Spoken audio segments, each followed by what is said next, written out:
Okay, so this mini lecture is going to be the first introduction on how we analyze torques and the process, the tool, the strategy we use to visualize the torque acting on an object. So, let's look at this situation. Here I have Raul, and he's fishing. And he's holding the fishing pole, and a fish is on the end of the fishing pole, and the fish is trying to swim straight down. So if we think about what this fish is trying to do, it's trying to rotate the fishing pole in the downward direction from Raul's hand and rotating the fish in that direction. All right, so what we're going to look at is what are the torques, what are the forces acting on this fishing pole? What are the forces trying to cause that fishing pole to rotate? Now, if Raul's holding steady, then that fishing pole isn't rotating, and we're going to call that rotational equilibrium. But for now, and we could analyze that. But for now, we're just going to look at how do I represent the forces acting on the fishing pole as Raul's holding it steady. Well, when we looked at force analysis, we did what was called a free body diagram. In torque analysis, or rotational analysis, we do what's called an extended free body diagram. So this mini lecture is how do we develop an extended free body diagram. All right, it's not a lot different than what we did in the force analysis. So we already have those tools. We want to identify all the interactions, and we want to identify the location of those interactions now, and we want the object of interest, and we want to identify how those actions are acting, what direction they're acting. So location, direction, the object's all the same stuff. We've just now added location in this object. So we can start with the interactions. Let's think about what interactions are acting on this fishing pole. Well, we have the force of the rope that the fish is connected to. So, or this, whatever, what's that called? Fishing line. So that's between the fishing pole and the fishing line. We'll call that a tension. We have the force of gravity. That's between the pole and gravity. Remember, all these interactions are what's happening on the object that we're interested in, which in what we said earlier is the fishing pole. So let's just remind us of that. Okay. And then we have the force of Raul. He's interacting with the pole. So he too will be part of that force analysis. So those are all the interactions acting on that fishing pole. Now with an extended free body diagram, we take the object and we lengthen it. And I like to put that object in the orientation that it is with respect to the picture. So here it is. There's our fishing pole. Now we're going to add, just like we did on a free body diagram, each one of these forces and where they are acting. So the force of the rope. Well, the force of the rope acts at the very end. So it pulls straight down on the fishing line. Okay. What about the force of gravity? Well, gravity kind of acts everywhere along that fishing pole.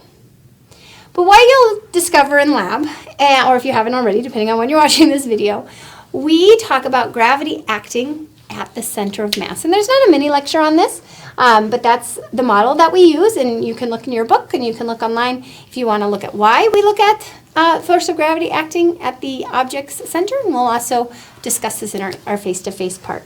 But the force of gravity acts at the center of mass.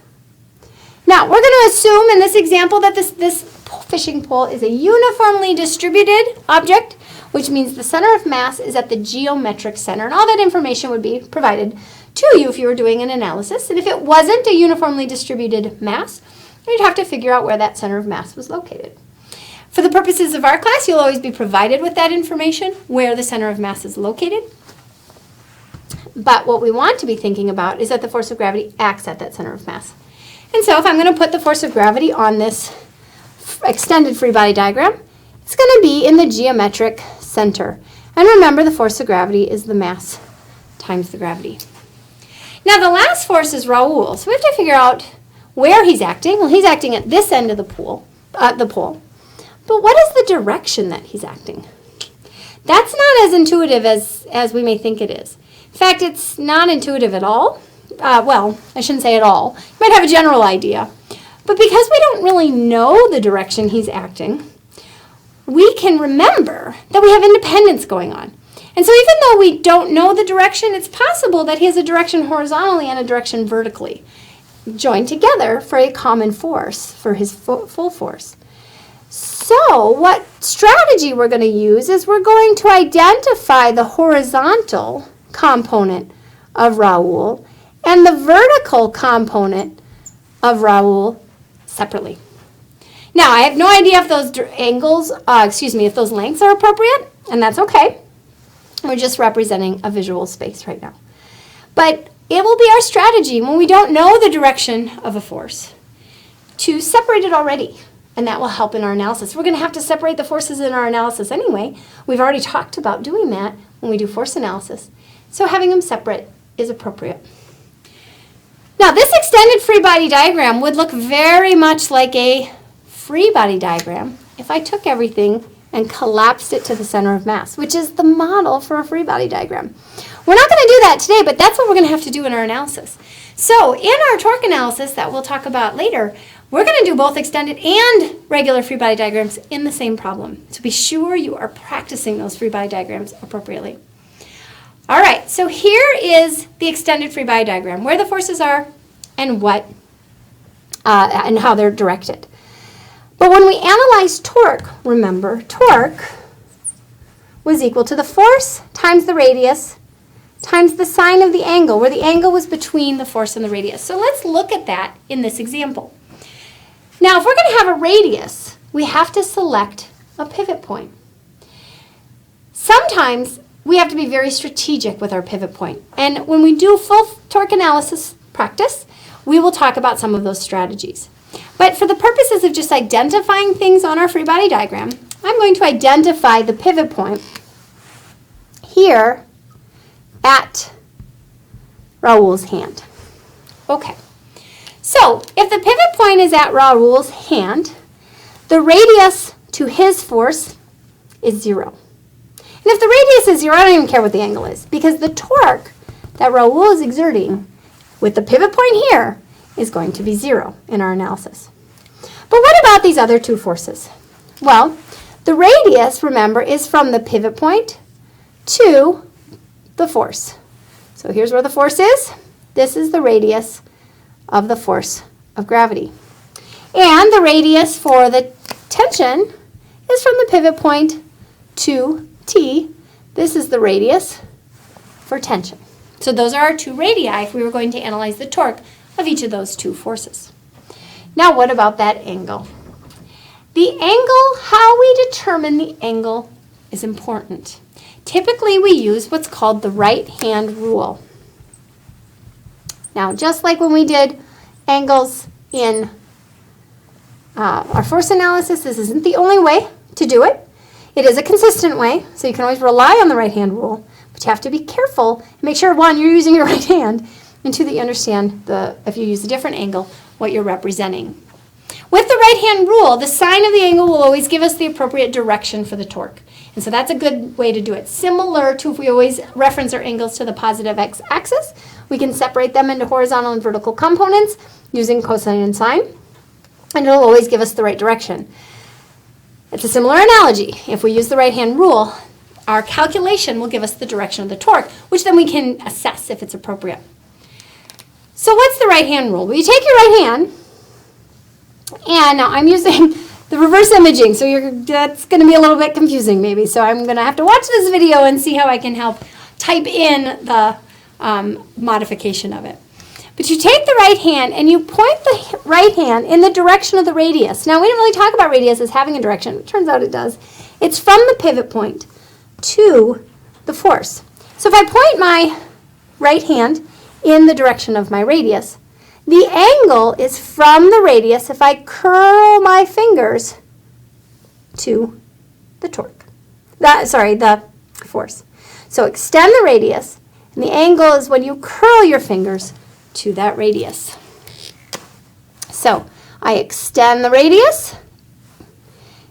This becomes the angle associated with my tension. If I extend the radius, this becomes the angle associated with my force of gravity. So those are the angles that are associated with our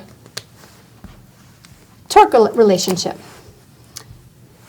You're going to extend the radius and curl your fingers to the force. Okay? And that's the angle that you're curling through. All right. That is the picture of an extended free body diagram. If we're going to look at the analysis, we'd need numbers and actually to look at that torque. But if I wanted to know what the torque the fish was exerting, it would be my tension in the rope times the radius times the angle, sine of the angle. This is a negative angle. The sine of a negative angle that is between 0 and 180 degrees is going to be negative, which means my torque will be negative.